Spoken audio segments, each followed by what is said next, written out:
ta siar le chor thlapui te an lang nge zan thiang bo ruak hi sak melin na moi nge ye du leng sam do ni la eng dang ka sam chuang long o boi te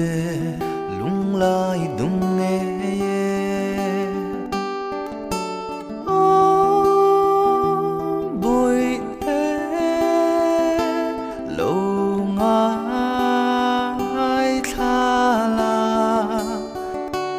Zani ang hian min reng la shil thia mi la thu le la in ni moi zia ka shil lam thei se si ar zong te khia ni faklan sang ma sang pi pu ten nan soi qua vang nu te yang môi lung lai dung nghe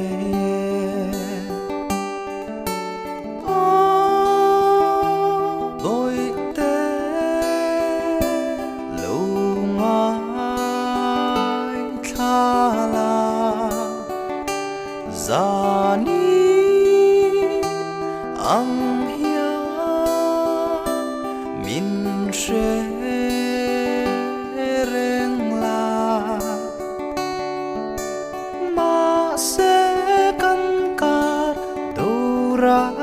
lianin em po lâu theng se la siar le chor tha ten min ngil ma se nang chuan min ngil lo la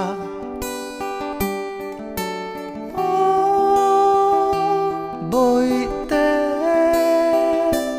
lo